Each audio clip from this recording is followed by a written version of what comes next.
Hemos llegado al 13º capítulo de la historia de la Iglesia Católica.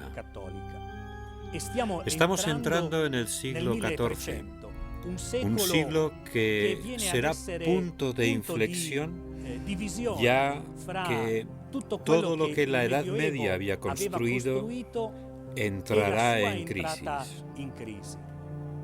Crisis provocada por diversos factores que ahora veremos. En primer lugar, asistimos a una gravísima despoblación de territorios. Las causas son múltiples. La carestía, pero también las pestes, la más famosa de las cuales tiene lugar a mediados de siglo y se conocerá como la peste negra. Hay también guerras que se suceden unas detrás de otras, lo que provoca que las tierras no pueden ser cultivadas y produzcan cada vez menos. En este contexto aparecen conflictos entre campesinos y señores de los castillos. Por toda Europa se suceden revueltas de campesinos que son quienes tienen que cultivar el trigo y son los últimos en recibir algún beneficio. En este siglo crece cada vez más la distancia entre ricos y pobres. El sistema político de las ciudades entra en crisis. Los ciudadanos ya no son quienes gestionan y administran la ciudad. Las ciudades, sus propiedades y sus castillos tienden a concentrarse en las manos de una única persona. Nace un fenómeno político que se conocerá como señorío. El señor es el dueño absoluto de todo.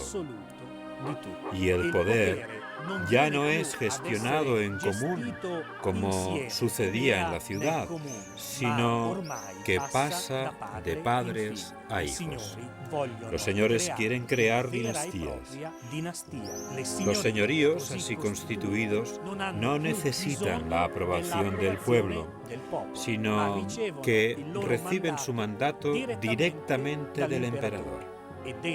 Y en este contexto, la Iglesia se convierte, sin lugar a dudas, en un gran obstáculo para la administración del poder por parte del Señor.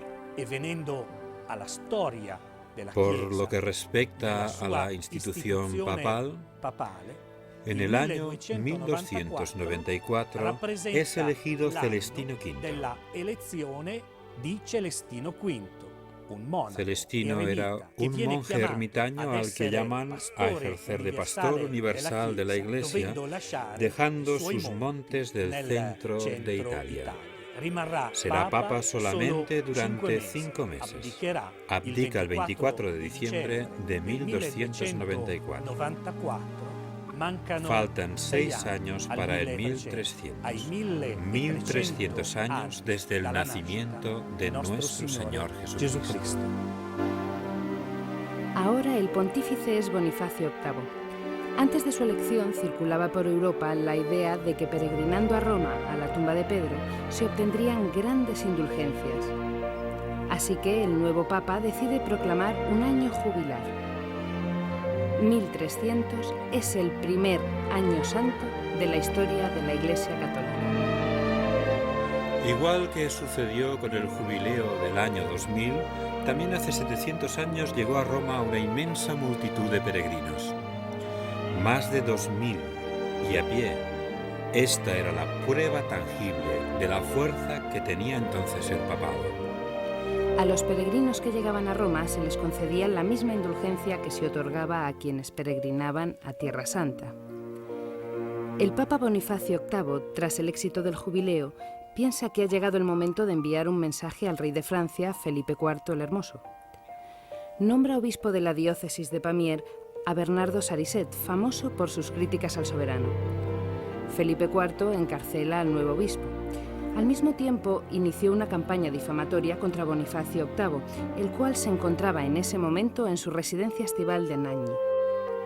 Felipe incluso llegó a convocar un concilio para juzgar a Bonifacio. Este decidió excomulgar a Felipe el Hermoso. Estamos en la víspera de la fiesta de la Natividad de María, el 7 de septiembre de 1303.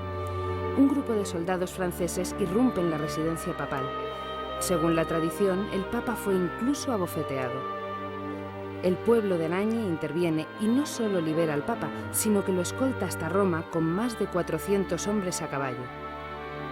Pocas semanas más tarde, el 11 de septiembre, el Papa Bonifacio VIII muere, destrozado por el ultraje sufrido. El ultraje de Anagni, o como se le conoce, la bofetada de Anagni, parece más una metáfora. Aunque en sí mismo, el haber asaltado al Papa puede considerarse como un sacrilegio, un delito. Como hemos visto en capítulos anteriores y veremos en los siguientes, los papas nunca han tenido, excepto durante breves periodos de tiempo, un verdadero poder político, una verdadera soberanía política. Asaltar y abofetear al Papa, tanto ayer como hoy, se convierte en algo fácil y sencillo. Pero el Papa es Cristo en la tierra y Cristo no tiene ejércitos. No tiene tropas.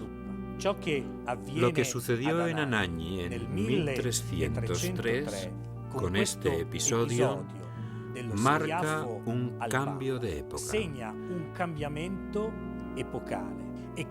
Y el hecho de que este acontecimiento quedase impune es un agravante más a lo que ya sucedía. Cada rey, cada soberano trata de ser el único poder en su territorio. Y para conseguirlo, tiene que romper los vínculos entre los obispos, la comunidad cristiana y el Papa.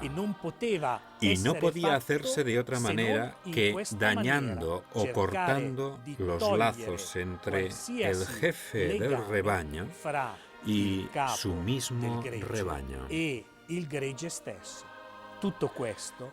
Felipe el Hermoso actúa con frío cálculo político. Podemos decir que en la historia de la Iglesia, Anagni marca el final de la Edad Media. Es el final de una época que había visto la gran unidad política y la gran unidad del hombre mismo, llamado con todo su ser a ser artífice y constructor de una sociedad que es el reino de Dios. Benedicto XI, dominico, fue elegido como sucesor de Bonifacio VIII. Era el 22 de octubre de 1303. Solo han pasado 6 meses cuando en abril de 1304 Benedicto debe trasladar toda la corte a Perugia. Roma está sumida en el caos por los constantes enfrentamientos entre facciones. Benedicto XI retira la excomunión a Felipe el Hermoso esperando que así llegue la paz. Sin embargo, muere a los pocos meses en Perugia. En esta misma ciudad, los cardenales eligen a Clemente V, francés, y la curia se desplaza en pleno a Aviñón, en territorio francés.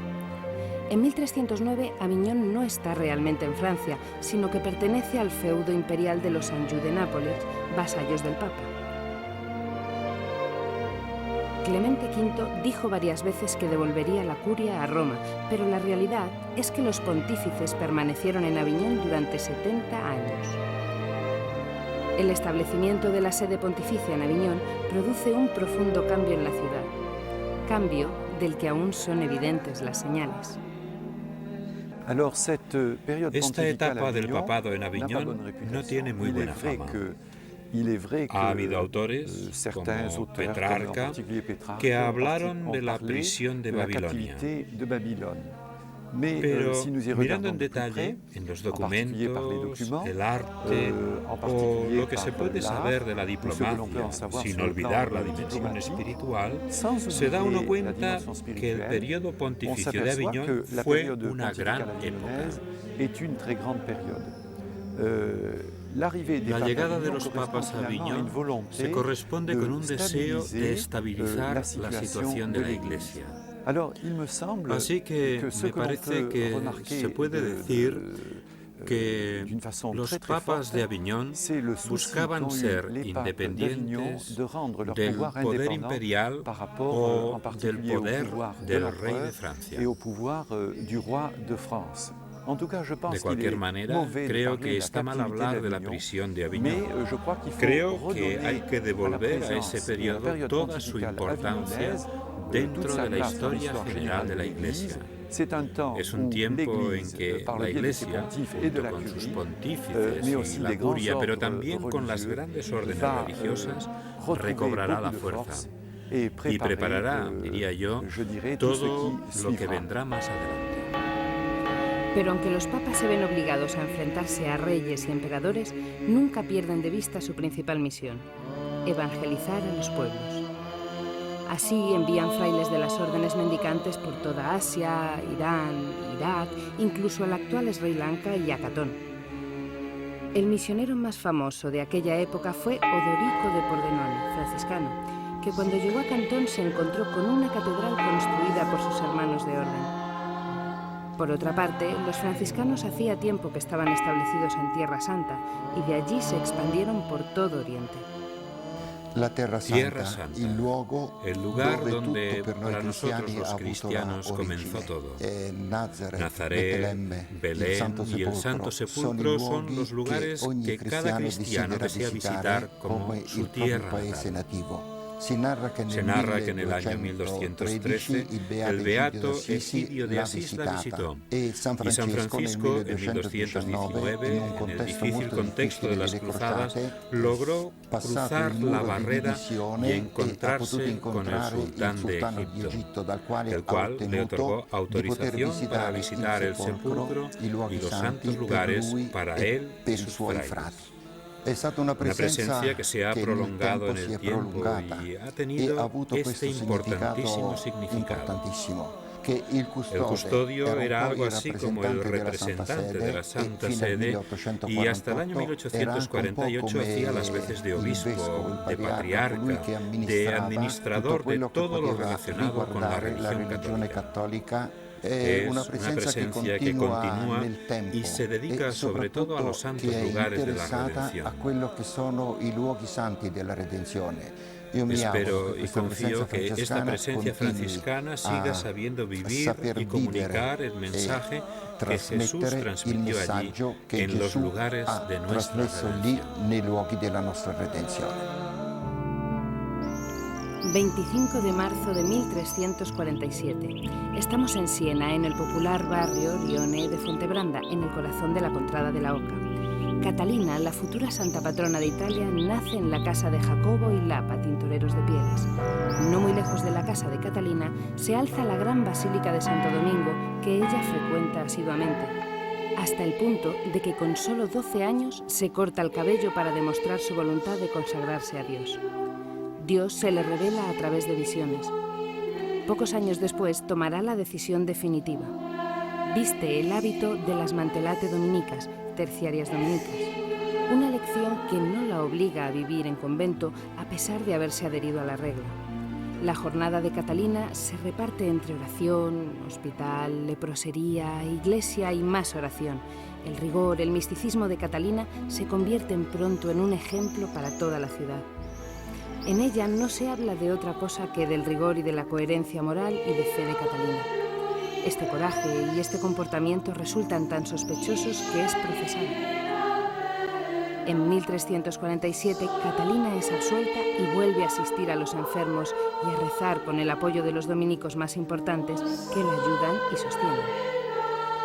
Se le aparece incluso Jesús, que le ofrece la corona de espinas.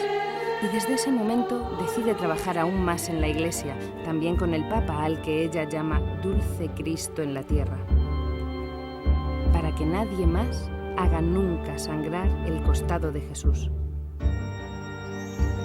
Igual que toda Europa, tampoco Siena es ajena a luchas y enfrentamientos.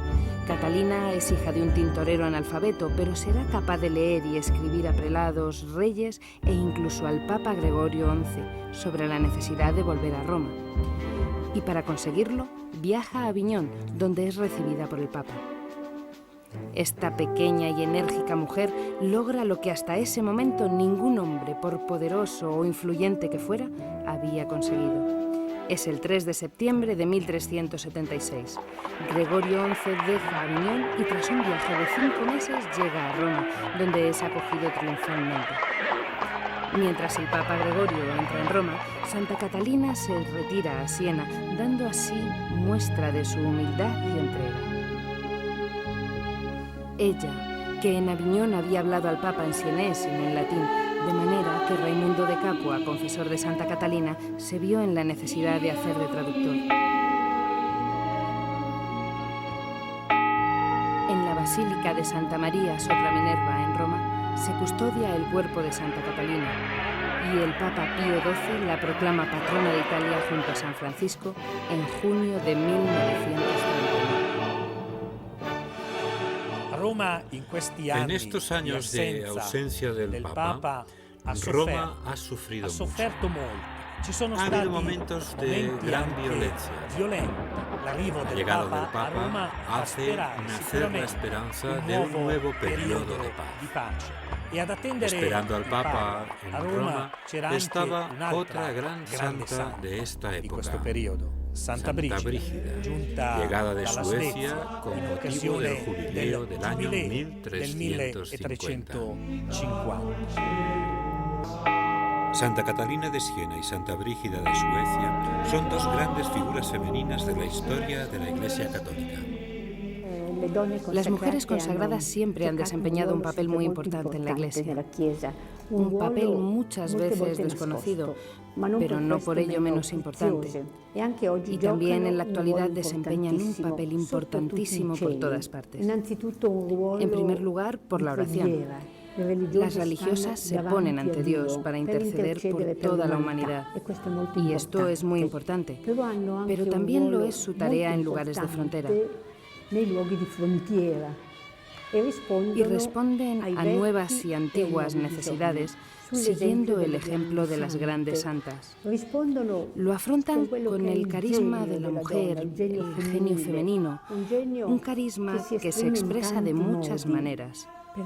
Por ejemplo, afrontan las necesidades en el ámbito de la salud y responden a las necesidades de los miserables, de los enfermos de SIDA, los marginados, les cuidan. Y este es el carisma de la mujer, cuidar. Pero también responden a las necesidades en el campo de la verdad, como Edith Stein, que por la verdad murió en un campo de concentración.